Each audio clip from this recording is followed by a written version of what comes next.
Hello, welcome into WLOI, Loyal Radio, streaming online at WLOI.org and Campus TV channel 111.1.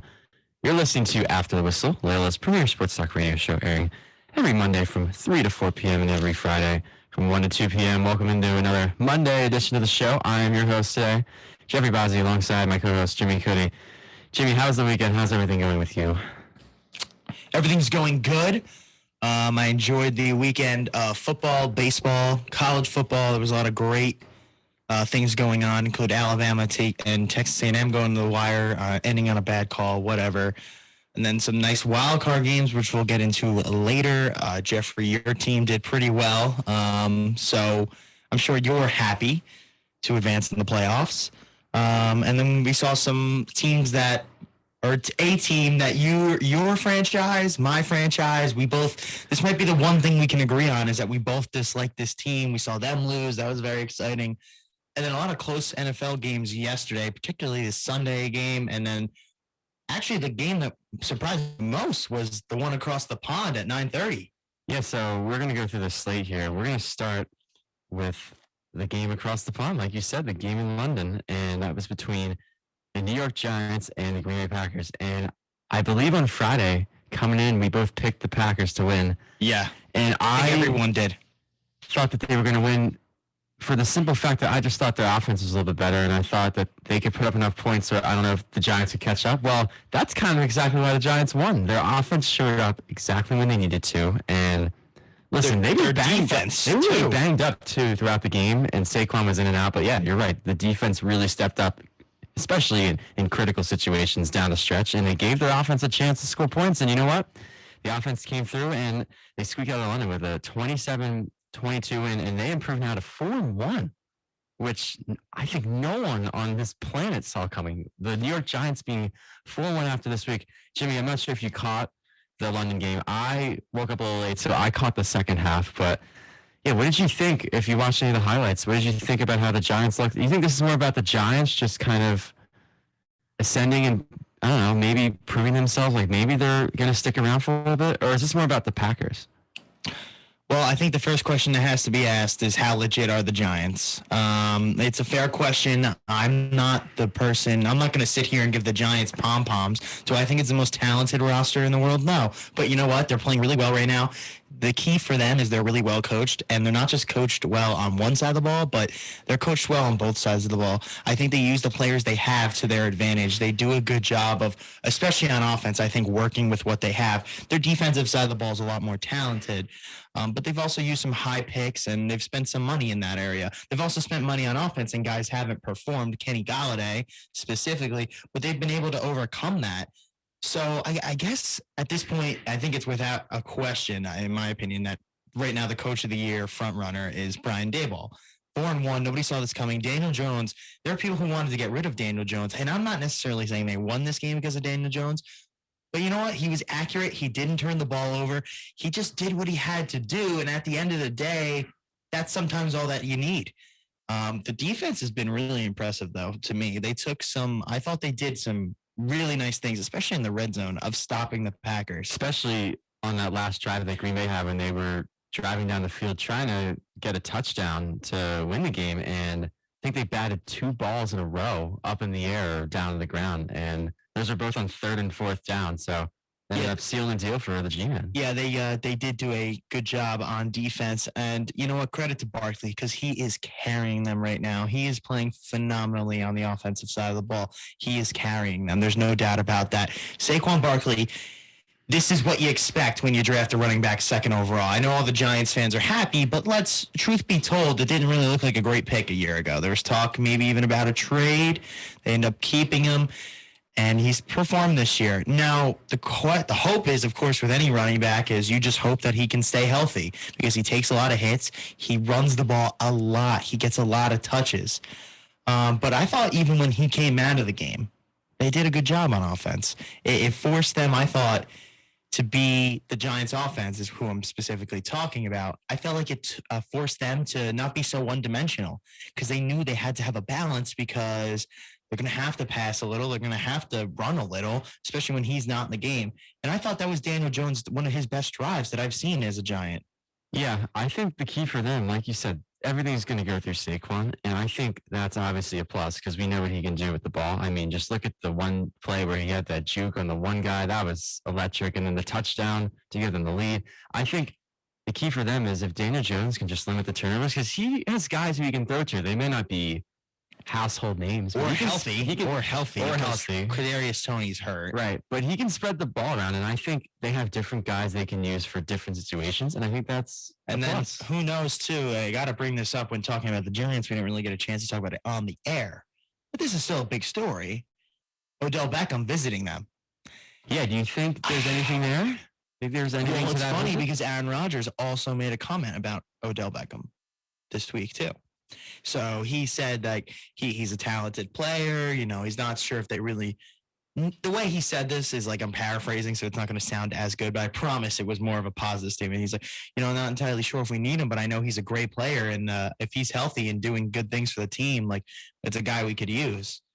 Yeah, I mean, assuming he's pretty much back to being fully healthy, I think a lot of teams like the Giants, the Packers, I think the Rams, the Ravens, the team that he just played for could use him. The Ravens too. There's a lot of teams out there that could use a guy like him.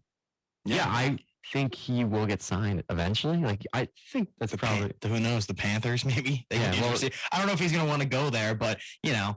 You actually bring up the Panthers. We'll get into that a little bit maybe later. Maybe the Browns. So, yeah, I mean, the Panthers. So many. So yeah, you got to get. We'll get into that a little bit later. No, do you want to do it now? Yeah, let's just talk about it right now. Yeah. So the Carolina Panthers, they fired their coach today, Matt Rule, after a 1-4 start. Brutal. Yeah, brutal for Rule. And I'm not sure exactly how many years he was there. 3, maybe? 3 years? Did he make it? This is his 3rd year or 4th year? Either way, didn't really have much success down there in Carolina, unfortunately, for the Panther fans. And well, here's part of the problem. And I want to talk about this for a sec because it's a problem that affects my own team, and I think it affects a lot of teams. These teams who don't go all in on a quarterback. They tried to just give a little bit for Sam Darnold. They tried to give a little bit for Baker Mayfield. They tried to sign Teddy Bridgewater, and they got him, and then it didn't work out after 1 year, so they traded him. And now they're going to be on, I don't know, PJ Walker. They're going to give him another shot. I mean, who knows? I mean, it's a completely new coach now. But, I mean, where are they going to be at? Because their quarterback situation is rough. It is really, really, really rough. I know they took Matt Corral, and unfortunately, he did get hurt. So they won't have him. But what sucks, I mean, for the Panthers is that it's just been a ongoing, just revolving door of quarterback disaster. Teams need to understand that you either have the best way to get a quarterback is to develop it. And it's important to develop talent when you have it. And it's also about, you know, making sure these are smart decisions. Like, I don't think any of those 3 guys would have led them to a Super Bowl. Probably not. That's the thing. Yeah. I guess they were trying to. And that's a lot. They gave decent money to all of them. Yeah, they were just trying to mix and match, and I guess nothing worked. He had more success in college, Matt Rule speaking. He's definitely more of a college type coach. I think he's probably going to go back to college. He was good at Temple. There are coaches that make the leap to the NFL and they do well, and then maybe their luck runs out. I don't know. I mean, it just didn't work out. Yeah, it just didn't work out. I don't know if it was really the best situation. They really struggled on offense. Yeah, and then on top of him being fired, we should mention they played the 49ers yesterday, and they got crushed. It was the same thing as always. It just every Panther game for the last couple of years is just the same. Like, so I don't really blame them for making the change. I thought he was kind of on the hot seat. Offense is not competitive. It has to be all on the defense, and their defense hasn't been horrible. I mean, they've had decent players. It's tough. And you know what? They've actually been in a lot of the games they've played this year. I would say yesterday might be an outlier, but the first 2 or 3 games this year, they were really in the games. They actually beat the Saints. They got a division win there. Yeah, and then they lost. They lost closely to the Browns, lost closely to the G-Men as well. And they were kind of in the game against Arizona, but then they faltered down the stretch. But yeah, I definitely think there was a change that had to be made in Carolina, and there it is. For sure. All right, let's move on to some of the other NFL games here and get our thoughts on them. The Bills just absolutely destroy the Steelers, 38-3. Kenny Pickett, in his debut game, he didn't have much to look at and say, hey, this was great. As for the guy on the other side of the ball, he had a pretty nice day. Josh Allen, especially with Gabe Davis, he had a over 90-yard touchdown, and then 60 yards. I mean, It was 98 yards and 62 yards, respectively. Yeah, so it was two absolute just killer deep shots. And then you didn't even bring up Stephon Diggs. He had a quiet 8 catches for 102 yards. Yeah, nobody is even talking about Stephon Diggs. I mean, and then this other guy that they have, his name is Khalil Shakir. He had 3 for 75. Well, they didn't even have Dawson Knox, their tight end. It shows you how worried they were about the Steelers. They didn't even play their starting tight end. And Buffalo also ran for 120 on the ground. Yeah, just a very easy game for the Bills, who are now 4-1. Yeah, I just think Pickett just needs time to develop. I mean, it's going to be tough when he's thrown into the QB1 role midseason. It's tough for anyone, but especially for a guy who was drafted in the first round. I just think it's tough to adjust right away. I think the bye week, whenever that is for him, that will help him. But I think he'll just go through the motions, and he's just going to learn by experience. The one thing I do want to say, though, is did you see when Shaq Lawson took a low shot at him? Yeah, and that is something to bring up. And he got up and basically just pushed him back. And I don't know. I kind of liked it, honestly. Like, I think you got to show some fire out there. Yeah. Especially that guy was kind of going for his legs. I do agree with that. That was a low hit for no reason. That was definitely a cheap shot. Well after he threw the ball, too. Just Bills are just whatever. I hate that team. I really do. But anyway, for Kenny's sake, I'm glad that he got up and showed a little fight. Yeah, I'm glad he stood up for himself. And there was a late hit earlier in the game on Kenny Pickett, too. So, the Bills defense, I think, was clearly trying to fluster him. And, they won on the scoreboard, too, but there was a lot of other problems for the Steelers besides quarterback. I mean, by the time the offense even got the ball, it was already 14-0. Yeah, you can't dig yourself a hole. And then they really against anyone, they but missed field goals. The O-line is not great either. That's another problem that they have in Pittsburgh that they really need to address. And it's kind of killing their entire team because they do have some nice, I think, offensive weapons. Najee Harris specifically. So they got to find a way to get through this. Tomlin obviously has never had a losing record, but 1-4. It's a tough start. Yeah, that was after they won the first game too. Yeah, they're only 2 back in first place, but yeah, they got to get something going quickly or else they're going to be in trouble. Yeah, and then we go to the next game, which might be the battle of 2 stupid coaching decisions. We had the Chargers defeat the Browns 30-28. What is Brandon Staley thinking at the end of that game? I have absolutely this no guy idea. is an actual moron. You don't need 20 yards down the field. You ran the ball all over the Browns. Just hand it off. You have Austin Eckler. But why are you going for it anyway? Yeah, I know, but it's like a 1.5 yards, so I get that. But the play call's stupid. They probably didn't need to go for it. The answer is they probably don't trust their defense. But if you don't trust your defense, isn't that reason even more to punt? Because then you know that you're just going to lose the game. Yeah, so I guess I'll back up for a little bit for context. The Chargers, they were winning 30-28. They had a 4th and 2, I believe. Was it 4th and 2? Mm-hmm. I'm not sure which yard they're line, outside the field, but it was in their own territory. Near midfield, though.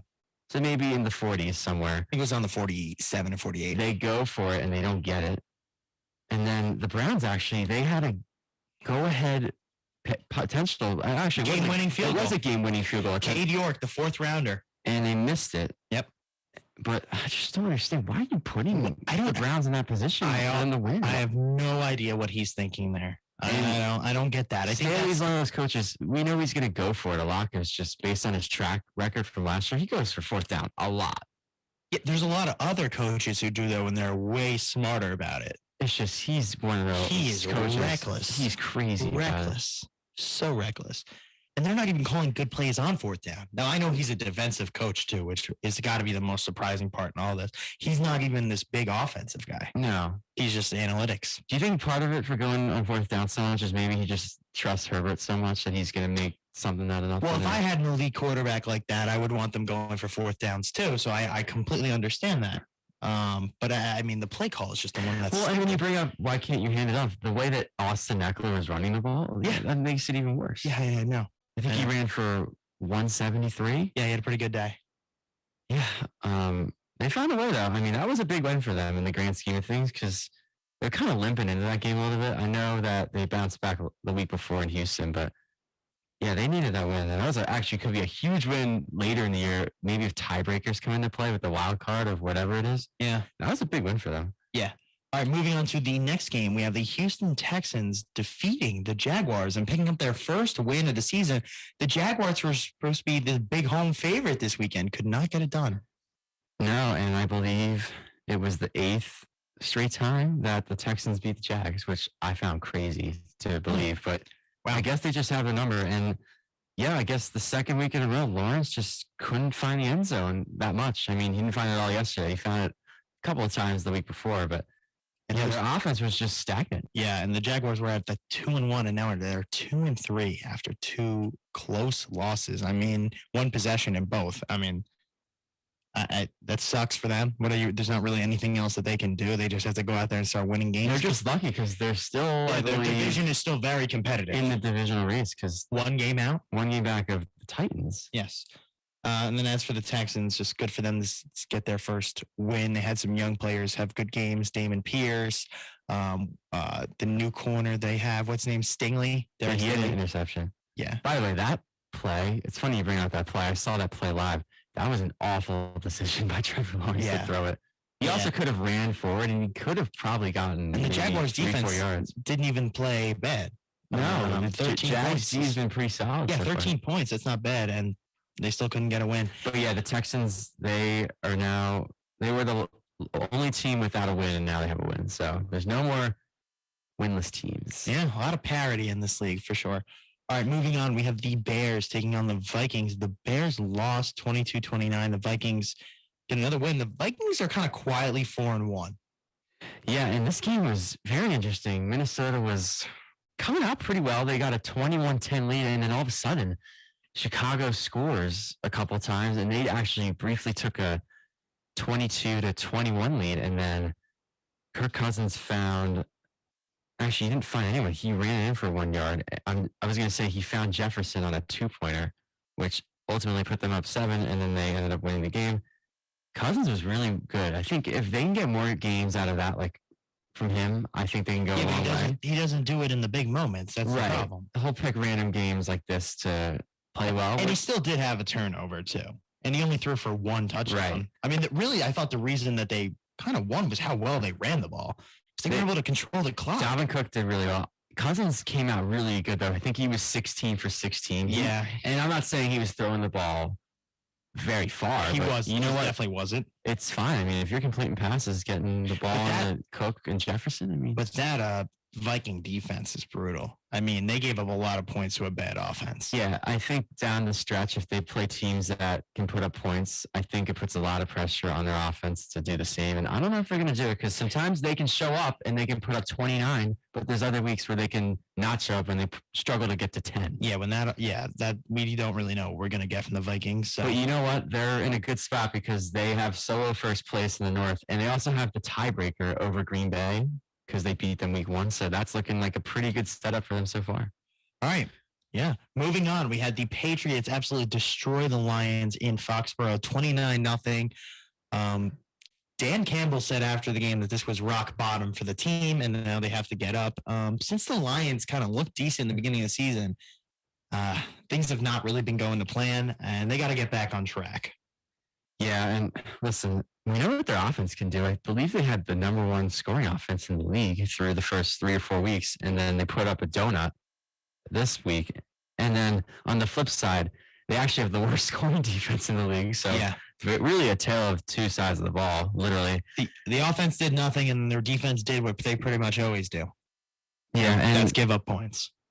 Listen, they got Amon-Ra St. Brown back, but he wasn't very effective, and they were seeing DeAndre Swift. Yeah, no Swift is tough because they run the ball pretty well. They didn't run the ball bad. I think they were around 100 yards. They were at 101. I'm checking it now. But yeah, on the flip side, speaking of running the ball, the New England Patriots really ran the ball really well. They run the ball well. Hopefully, Damien Harris. Okay, I think he was injured. Yeah, we'll have to see what. Yeah, Ramondre Stevenson had most of the work yesterday. He ran for $161. Yeah, he had a good game. But yeah, and then you go back to the Patriots dealing with their backup. Bailey Zappi, he played pretty well. He was 17 for 21. He just went out there and made the throws he had to make. I think it was one of those games where it was pretty easy for him to do his job because if you're running the ball that easily. It's not going to make you throw a lot of passes. And you know what? The defense obviously pitched a shutout. So they were in cruise control, the Patriots. Definitely a good weapon for them. They definitely needed to get back on track. And I don't think they're going to win their division. But you know what? If they can hover around 500, they get Jones back. And you know what? It could be in the mix for wild card. Yeah. All right, moving on. We have in New Orleans, the Saints and the Seahawks in an absolute barn burner, 39-32. Really, I mean, that was a high-scoring game, and it was kind of fun to watch, in all honesty. But I will say this, the man of the game, Taysom Hill, 4 touchdowns. Yeah, how about the 60-yard run? And, yeah, this is the second week in a row that Seattle was involved in a shootout of some sorts. They put up 48 last week. I mean, not last week, though. Yeah, last week, I guess like you could say. In Detroit, they won that game 48-45. But, yeah, they put up 32 this week. But, yeah, you're right. This game was all about the Saints. And if they can somehow survive these injuries, because I feel like they're just so banged up every week. But, yeah, if they can use their skill players to their, I don't know, strengths, because they have a lot of skill guys that can do a lot of different things. We didn't mention his name, but he also had a really good game. Besides Taysom Hill was Alvin Kamara. He put up 103 yards rushing the ball, and he also had 91 yards receiving.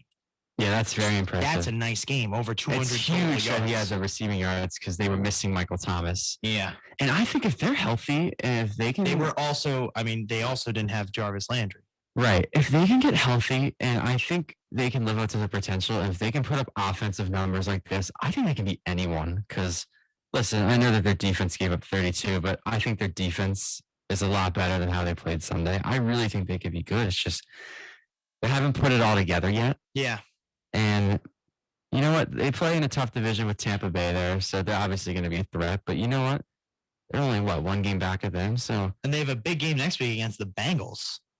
Yeah, that'll be a showdown down in the Bayou. A little reunion for Jamar Chase and Joe Burrow, too, so that'll be interesting. Yeah. All right. Now we got the next game. We have the Jets blowing out the Dolphins. Yeah. So we both said we like the Jets. But Teddy Bridgewater is injured on literally the first play of the game. He was ruled out due to the NFL's new concussion protocol, even though he did not have a concussion. Just want to talk about that for a second because he has had 2 concussions in the last year. So probably not the worst decision in the world because you don't want him to have a third. No, it's just unfortunate for the Dolphins. I mean, you're already going through the Tua injury, and he's going to be out for a while. Then you got Teddy Bridgewater going down. I mean, it's just not what you want to see if you're a Dolphins fan or if you're an NFL fan with the injuries. It's definitely a tough scene for everyone. And then it's hard to throw a guy in there like Skylar Thompson. I mean, you can only ask for him to do so much. Yeah. It's just a tough one for them. And then, you know what? I mean, credit to the Jets. They really found a way to put the ball in the end zone because that's something that they've obviously struggled with for years. And you know what? They're 3-2. They're turning somewhat of a corner. They're showing somewhat of life. I'm not saying they're going to be contenders. I'm not going to go that far. I'm not crazy. But they are showing that they can be more competitive. Well, I'll say this. The Jets, their schedule's probably, their season's going to be made or broken probably in their next 5 games. And here's why. Because they play teams that I would say we don't really know what a lot of these teams are yet, with the exception of one of them. We know the Bills, who they don't play for another 4 weeks, they're going to be contenders. That's going to be a tough game for them. But yeah, these other games, I mean, the Packers at Lambeau, coming off that game that the Packers just played. I mean, why can't the Jets win that? I mean, I don't know. Like, who's to say they can if they play a good game? Then the next one, they play my Broncos. I don't know what the heck the Broncos are going to be like. They're already a decimated team. Russell Wilson had to get a procedure last week. Who knows what that's going to be like? Then they play the Patriots. You don't know what you could be dealing with a third-string quarterback. And then they play the Bills. But then they play the Patriots again 2 weeks later. So yeah, you're right. That's definitely going to be a defining stretch. Those are going to be that's going to be their defining stretch because those are games that they're going to have to win if they're going to make the playoffs. Yeah. They at least have to go in that stretch. I would say they can only lose 1 game. Yeah, it's a tough ask. I think they have to go 4-1. I think winning this week was huge for them because they had not won a division game in forever. Yes. And I think just getting the confidence now that they've done it, they know that they can do it. So yeah, I mean, albeit though, it was against a third-string quarterback. Yes, that is true. You can't deny that. But Who literally is a rookie, yeah, 7th round pick. but yeah, I will say, speaking of the New York teams are killing it. They're what, 3. 7-3. Yeah, I was Yeah, trying to 7-3. do the math there in my head. 7-3 combined record this season. Shout out to the New York teams. All right, moving on. We have the Buccaneers and the Falcons. A lot of controversy in this game, but the Buccaneers find a way to get a 21-15 win over Atlanta. And I'm sorry, I just have to say it. I thought that roughing the passer was absolute baloney. I mean, really? I mean, what is the defensive player supposed to do? If that's a roughing the passer, then we got problems in this league. Yeah, so for context, for those who did not see it, I believe Falcons pass rusher Grady Jarrett, I think it was him, he went up to sack Tom Brady, and he did. We thought he did in the moment. And then a few seconds later, the refs throw the flag, and they call him for roughing the passer. And obviously, Brady threw his hands up in the air. Right. So Tom Brady did throw his hands up in the air, obviously begging for a call. And fortunately for him, he got the call. And it was just not the right call. It was awful. And it makes it even worse for the Falcons because they were actually mounting a comeback. They were down 21-0, but they cut the deficit to 21-15. And then when they thought they had the sack during that roughing the passer play, that would have gotten Tampa Bay off of the field because it was a 3rd down, and they would have had to punt the ball back to Atlanta. And who knows what happens from there? If Atlanta gets the ball back, they're down 6. They get a touchdown, and the extra point would have given them the lead, hypothetically speaking, if they were to get in the end zone. But yeah, it's just an awful call because the way that he tackled Brady, that's how you're supposed to tackle. Yeah, for Jarrett, I mean, I just don't understand what there is to do. And the other thing, it's a 3rd down play. You get a stop. You sack him for 10 yards. And then, now roughing the passer. I mean, what is he supposed to do? You're taught to wrap and roll. So that's exactly what he did. And rolled. And I don't understand. It's exactly what I was going to bring up. The new rule that's been implemented in the last few years is that when you're tackling, I guess in this case, trying to sack the quarterback, you're not supposed to have your body momentum going onto the quarterback. You're supposed to just tackle him, kind of like throw him on the ground in a way. And that's exactly what he did. He didn't follow through. He got up and he did a celebration, and he deserved a sack because it was clearly a sack, but the refs thought otherwise. And honestly, I kind of disagree with the body weight thing. I completely disagree with that. That's how it was never like that before. Exactly. A few years ago. The problem was I thought head hits, right? Head hits, and we got the knee hits, right? If you're taking late shots at the knee, that's a jerk move, right? And I'm all for protecting players, especially quarterbacks. I want to see the stars in the game, as does anybody. But at some point, we're not even letting the guys on defense play defense. It's affecting the game. The only reason it looks like to me, the reason that Tampa Bay won was kind of because of that penalty. Like, who's not to say that Atlanta wouldn't have had a chance? No. When that penalty happened, there was 3 minutes, 3 seconds left in the game. Yeah. And I think the story, even with the controversial roughing the passer call, I still think the story is Tampa Bay's offense still looks just anemic. Yeah. It's still Brady threw for a lot of yards too. He threw for 351, but he only had 1 touchdown. Right. He's going to get his in terms of the yards. It's just they need to find the end zone more often. Yeah. Leonard Fournette, thank God. He had a pretty good game, I thought, especially through the air. He was their leading receiver with 83 yards. He had 10 catches. So it was kind of the short stuff. It was really what they were doing. And he also led them in targets. Godwin, 6 for 61, not bad. Evans, 4 for 81. They have the guys, but they're just not getting in the end zone. Yeah. I mean, it was a decent win for Tampa. They needed it because now they're going to go back on the road. I'm not sure who they play next week. I'm going to look here. But yeah, they go to Pittsburgh and Carolina coming up. So sounds like 2 easy road games, but Pittsburgh's never easy. And then Carolina with the new coach, who knows? But yeah. Good. I guess it was a decent win for Tampa. All right, moving on. We have the Titans and the Commanders. Carson Wentz with another interception at the end of the game. And I don't know. I every time I see Carson Wentz, I'm always just expecting a better performance than I get. And I didn't even think that he played that horrible yesterday because he really didn't. He threw for 359. He threw for 359. He had 2 touchdowns, and then he had the 1 touchdown at the end of the game.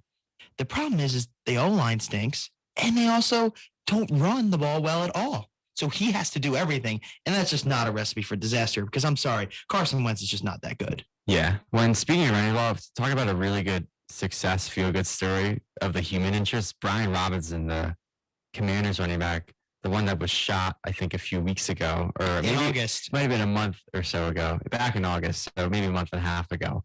He made his debut yesterday after recovering. So shout out to him. Props to him for making it back to the field. Great to see him back. But yeah, 43 yards on the ground. It's not going to cut it. And you bring up the interception.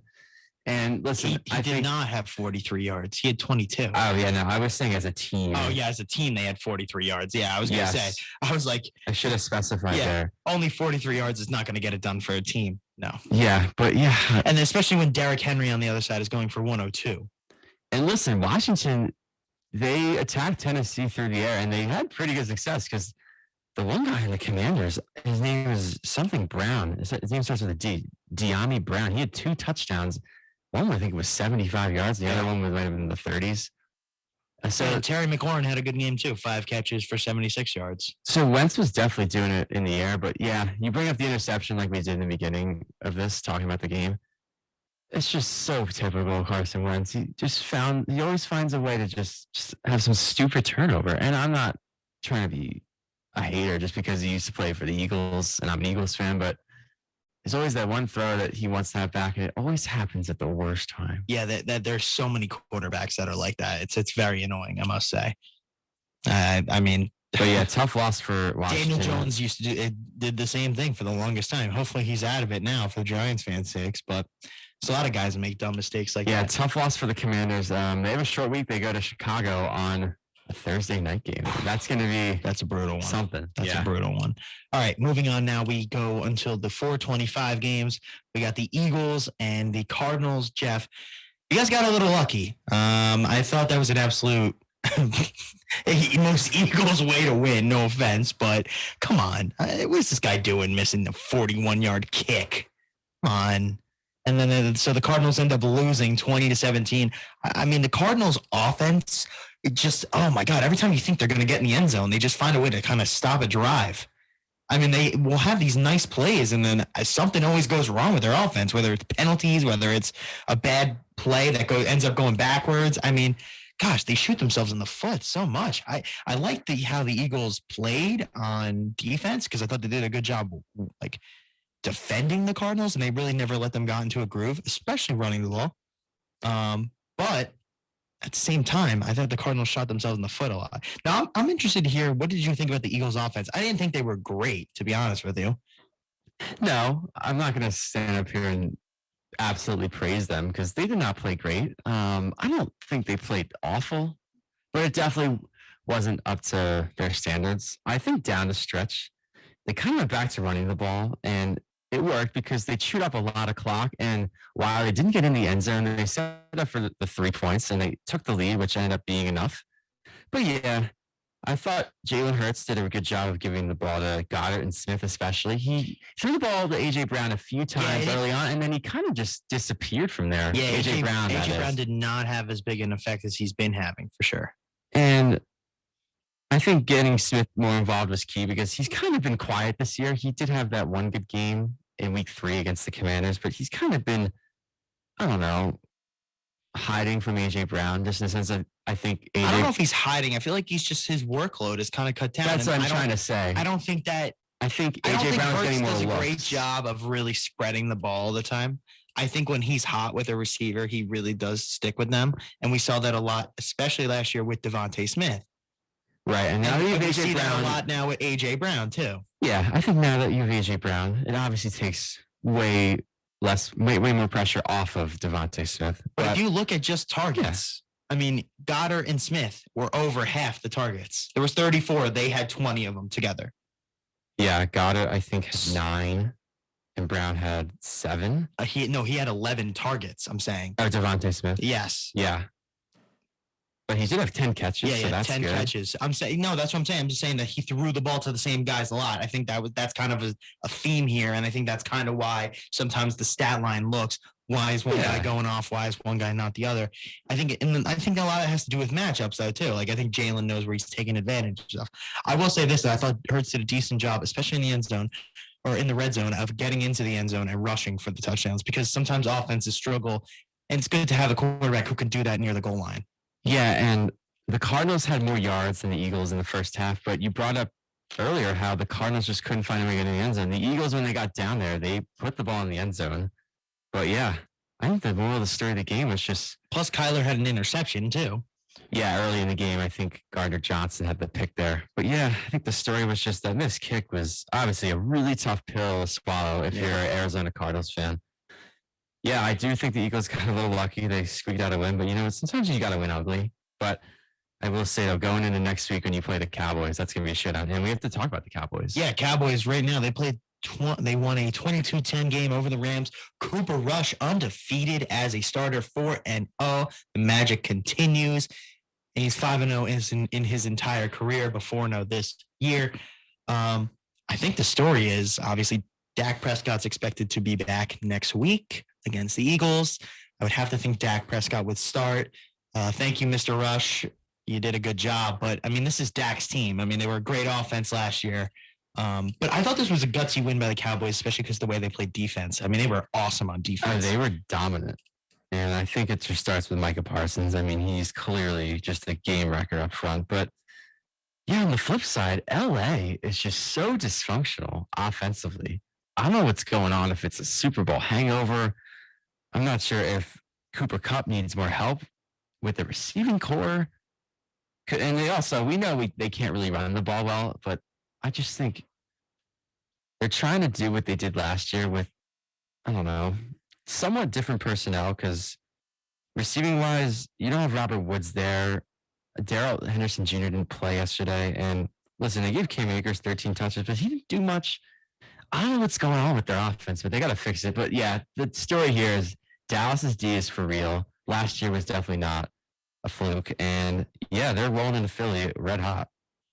All right. Yes, I agree with you. They are rolling in the Philly red hot. Can't wait to see for next week's game. As for the Rams, they got to find a way to get it together. All right. Right back after the break, we're going to talk about the Ravens-Bengals Sunday night clash. It was a good one. And then we're also going to talk about some playoff baseball with a little guest. We'll be right back after this. It's not enough, not enough, not enough. Welcome back into WLOY, Loyola Radio, streaming online at WLOY.org and Campus TV channel 111.1. This is After the Whistle with Jeffrey Bazzi and Jimmy Cody. We're going to pick back up where we left off before the break. We're going to talk about some more football, specifically the Sunday night football game last night that happened right here in Baltimore between the Cincinnati Bengals and the Baltimore Ravens. And we have Eddie Stankovic joining us now. So, Eddie, thank you for joining us. How's it going? Pretty good, guys. Thank you for having me once again. Fun weekend of sports. Yeah, it was a very fun weekend. All right, so let's hit on this Bengals-Ravens game. I think the story here was the Ravens defense finally showing up, and they had a gutsy 19-17 win over the Bengals. Again, the Bengals offense, I don't know what you make of them. I mean, there's times where they look good. There's times where they don't. And I'm sorry, they're just not playing as good as a unit as they need to be. There's a lot of talent on that side of the ball that's really not producing. I think they need to get a little bit more out of the run game throughout the season. I mean, Mixon did good yesterday, but also, too, their leading receiver, Hayden Hurst. I mean, you got Jamar Chase. I know T. Higgins is hurt, but you also have Tyler Boyd. And there's guys who can play out there. Also, too, a turnover from Burrow. This guy has not really played as great as last year. I mean, he came into the year as the darling of America. Everybody loved this guy. It was like Joe Burrow, Joe Burrow, Joe Burrow. He's done okay. He has not been great. He's done okay. He had a great run last year, but I need to see more than just one great run if we're going to make this, if we're going to don this guy as the next great quarterback like everybody wants to. I thought there were some games last year he was a complete no-show. Please go watch his game last year versus the Broncos. I mean, this guy did not do good on offense at all. I mean, there were some turnovers, missed throws. He got lucky on some bad coverages, but he only put up 13 points. I mean, and now he only puts up 17 here against a defense that's known for giving up the big play. and they did not work the ball down the field at all. I really didn't like Zach Taylor's approach. Yeah, Cody, I got to agree. Both teams actually didn't really play that well last night. No, you're right. Yeah, Lamar was not impressive. Defense side of the ball for the Ravens as well. Too many penalties. Looks like they're even more banged up now. Marcus Williams is going to be out for a while. And the Bengals, I think the Bengals last year, a big reason they got to the Super Bowl was that they were healthy the entire year. They didn't really have many major injuries. And this year, it's not really looking the same. And I don't know, Jamar isn't looking as good. And they could definitely miss the playoffs this year, I think. But Ravens got to improve as well. Yeah, I'm glad you brought that up, though, about Lamar, because we've seen this. He misses these deep throws that are wide open. He was not playing well last night. The one on fourth down was unbelievable. Brutal. I mean, that was brutal. It's a walk-in touchdown. I mean, there was two of them, though. Yeah. I mean, and that was kind of a theme last night. And he also, again, for the Ravens, they have to find a way to run the ball. I mean, Lamar is the only guy on their team that they can actually rely on to get first downs at the end of the game. It's a little sad. I mean, they have Kenyon Drake. They have J.K. Dobbins. Like, they got to start using these guys. They do well right now, Dobbins still because of his injury, I think. Yeah, but Dobbins has been back. This is his third game back. He didn't play the first couple. Like, if you're in there, you got to be used. Well, if he's not the answer, and if Kenyon Drake is, maybe Kenyon Drake isn't that good, and maybe they need to find somebody else. Like, I can understand wanting to hold on to Dobbins, but I mean, Kenyon Drake was a guy they picked up off the street. Yeah, he was on the practice squad, I think, maybe a few weeks ago. He was cut, I'm saying, though, from the Raiders. It's like they could have went out and got somebody better. They're not like tied to this guy because of money. Their hands aren't tied here. Yeah, I agree they have to run it better, but they did pretty well last night. I mean, Jackson was 12 for 58, Dobbins was 8 for 44, Drake was 4 for 26, Duvernay 3 for 24. I mean, collectively, they did pretty good on the ground. Yeah, I'm not saying one guy was stealing the show, but I agree that they need to have Dobbins is going to get back to his somewhat old form before the injury. I have to give him the rock. And why is it only 8 and 4? And then they're also giving 3 runs to their wide receiver too. Like, does that not concern anybody else that they got to work to get Duvernay the ball out of the backfield? Yeah, it's concerning because that's not how you want to do it. Yeah, especially when you have can win you some games. 2 running backs. Yeah, you want better than that. I mean, it's very odd to me. That's just. And then once again, Mark Andrews just does his thing. He had a very solid game. Yeah, he is just always open. I mean, he gets himself open every time. I mean, again, for the receivers though, Baltimore's receiving is not great. I mean, Duvernay and Andrews literally had to carry. And then besides that, I don't think anybody else had more than 8 yards. Yeah, they are sitting in first place, but yeah, they got a long way to go to get to the actual title. I didn't think that was a pretty game by either team. And really just. You know when Justin Tucker Justin Tucker was really, I guess, the difference there. Yeah, he's the man, Justin Tucker. He is the man. He played awesome, and a good Ravens win. Next week, the Ravens play off against the Giants. That's going to be a huge game for them because the Giants are 4-1, and I'm looking forward to it. Tom's blowing in the back. Yeah, I bet he's all pumped about the Giants. Yeah. All right, let's move on. Let's talk what we all came here for, the MLB playoffs. We all got to see America's favorite team. Yeah, let's hear it. Let's hear some trumpets, Eddie. Give it to us. The America's favorite team, the New York Mets, unfortunately just could not get it done in the wild card. I mean, it was pretty much an embarrassing loss, too. They couldn't even score. Bassett gets out early in the game. They had to go to the bullpen, and then they're trying to say that Musgrove has sticky stuff, which is just, I don't know. They just looked like a clown show. I mean, if you're going to lose and you're the Mets, I guess you want it to just be as much of a clown show as possible, and they certainly did that. Yeah, I mean, they got down in the 2 games that they lost pretty early on, and they just never were able to recover. I mean, Friday night, they get down, 7-0? Yeah, Scherzer got lit up for 7 runs. Which is absolutely mind-blowing because you would never see that out of Scherzer. That's like 1 in however many starts you're going to see that from Scherzer. And then they bounced back nicely Saturday. They got a nice win on Saturday night to even up the series. But yeah, it was like deja vu all over again for Sunday night. They just got down early and they just couldn't score. And I wonder what, Eddie, you think about this because they started Scherzer in game 1, and I think a lot of people, or at least some people, were surprised that it wasn't DeGrom. And then originally they weren't even going to use DeGrom till game 3, but then they lost Friday, so they moved up DeGrom to Saturday. Do you think that had to do with the Mets' struggles, or do you think it was more just the offense? Because the offense was basically invisible for 2 of the 3 games. That's a good question. Jeff, actually. I think it was a little bit of both. I think the Mets were playing it a little too safe, just saying like, "Oh, we'll use DeGrom for 3." Yeah, who do you think they are? Yeah, that's a little like on.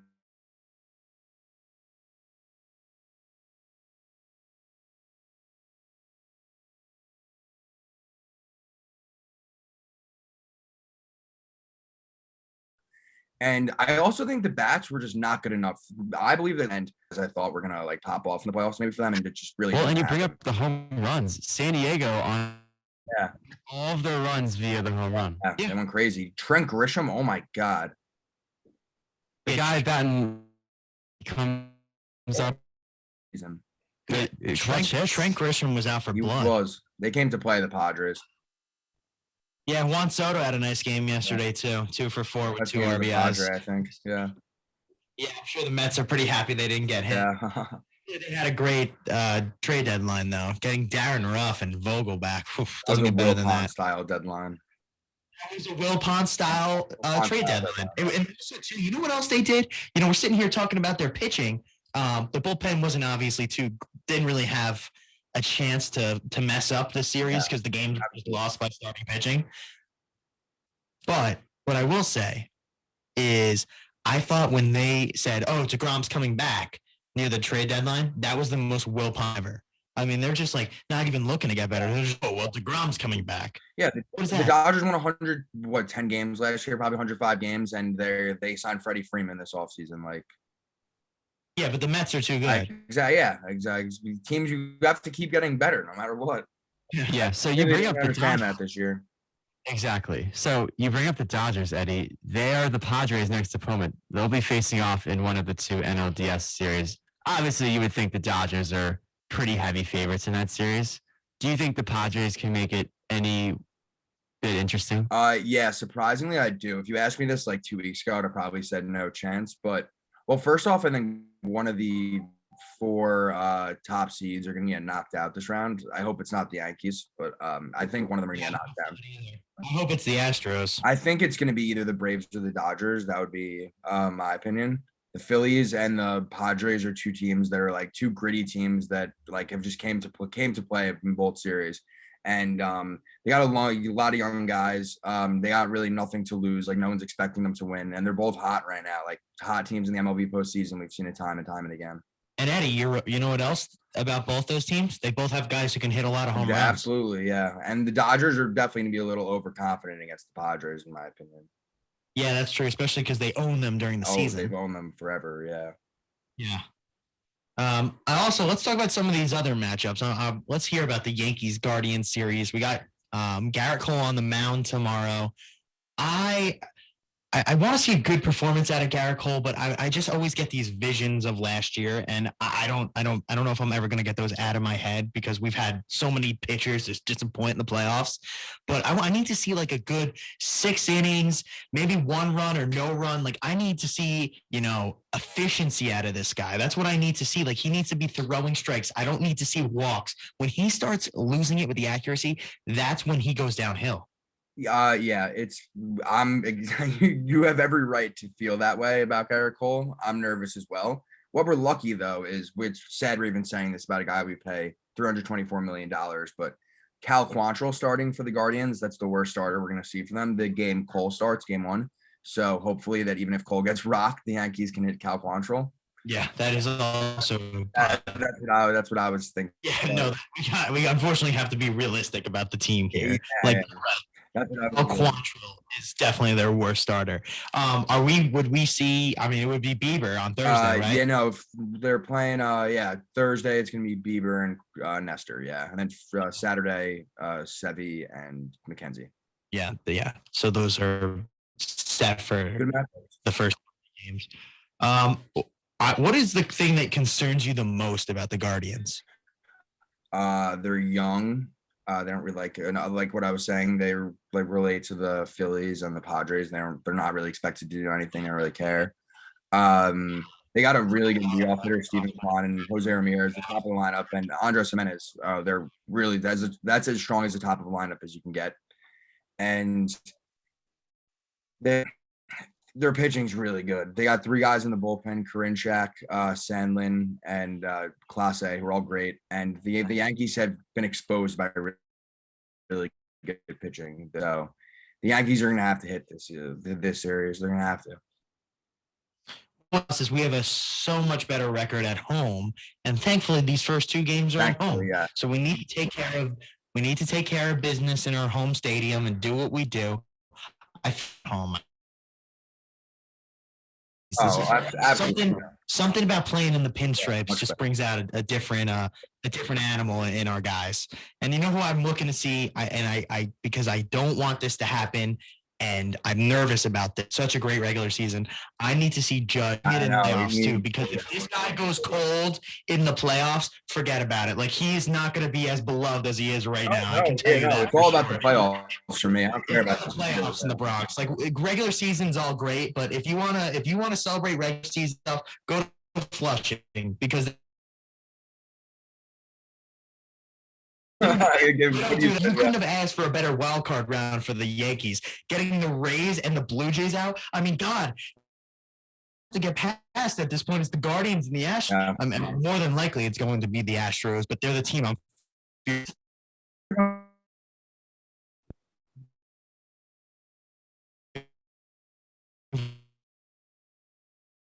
Astros. They will be taking on their division rivals, the Seattle Mariners. And yeah, the Mariners, I think, are coming in with house money. I think everyone expects the Astros to win. And when they played each other in the regular season, it was pretty one-sided. I think the Astros won the majority of the games, with Seattle winning very few. But you know what? I like Seattle's pitching at the top. Like, I really do. They're not going to have Robbie Ray or Luis Castillo in game 1. I think it's going to be Logan Gilbert. Yeah, they're going to go up against Verlander game 1. That's the problem. That's the problem for them. But I think if they can somehow get one of the first 2 down there in Houston, we know how electric the Seattle crowd can be, because they can bring it. I think if they can get back to Seattle 1-1, that could be trouble for Houston. I think Houston wins the series.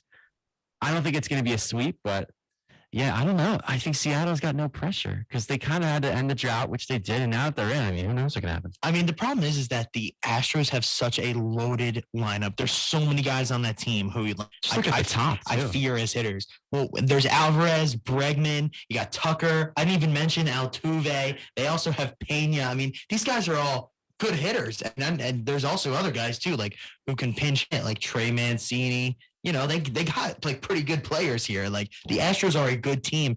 And I'll say this, like, I know that they're honestly, nobody's really talking about them, because everyone's like, oh, the Dodgers had this great season, and they did.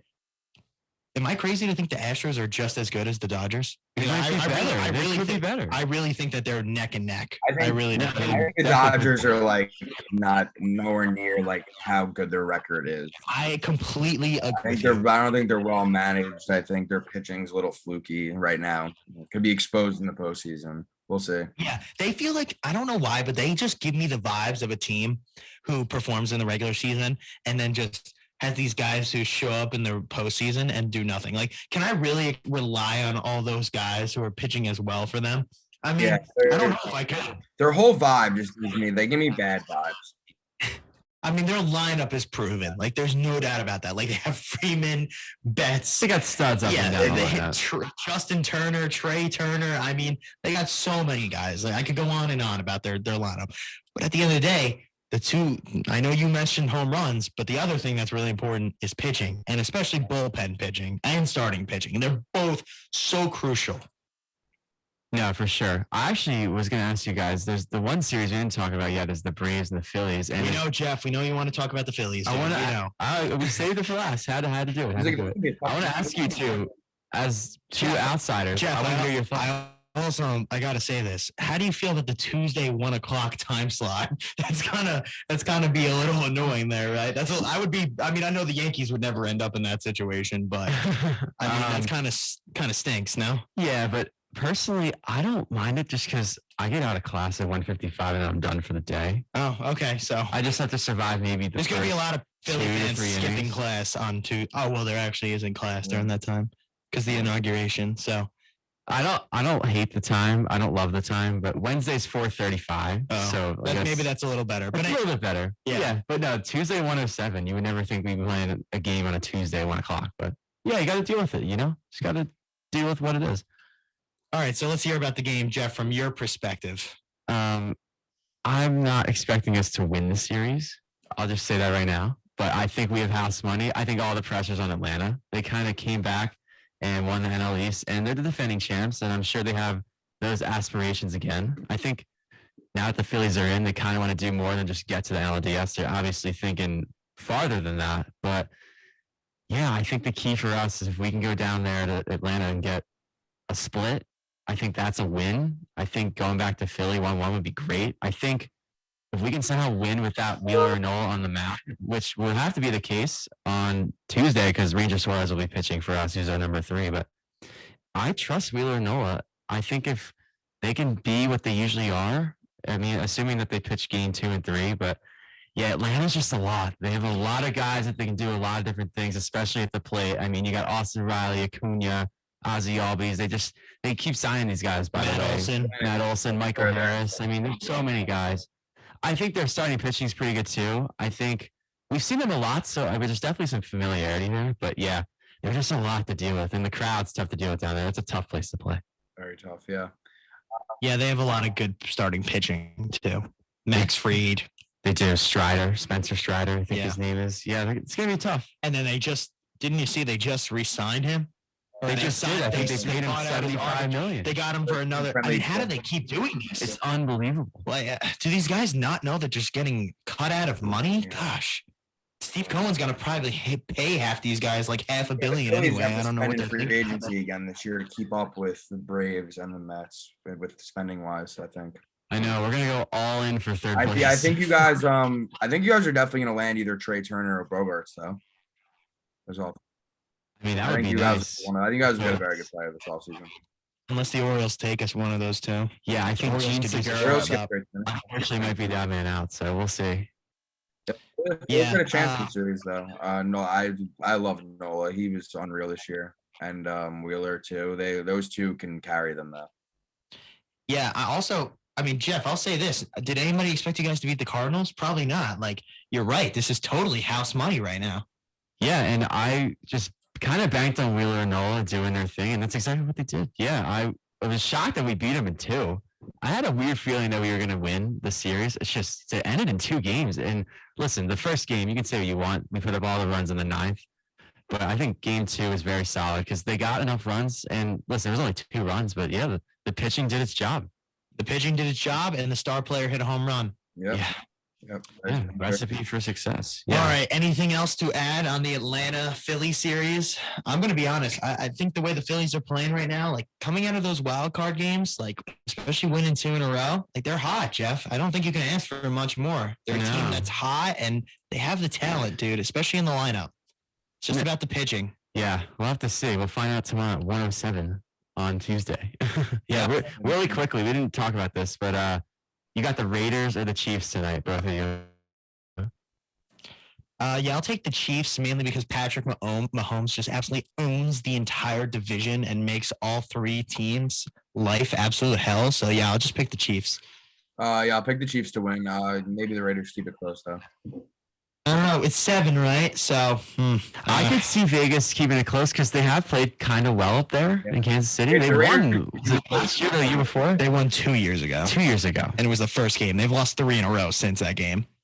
Yeah, I think the Chiefs win pretty comfortably, maybe by 10. Yeah, I think the Chiefs are going to win. Yeah. I don't think it's going to be a good night for Raider fans. No, I think it's more about fantasy football implications. Yeah, probably. well, I'm actually down like half a point right now, and I have the Chiefs kicker. So if that guy misses, you're not going to have a happy Cody this week. Yeah, I hope he drills some 40 or 50 yarders, whatever. I hope he gets you enough points to win.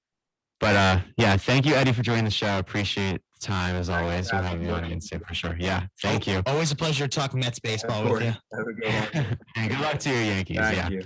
All right. We will be back on Friday. Thank you for tuning in and have a great rest of the week.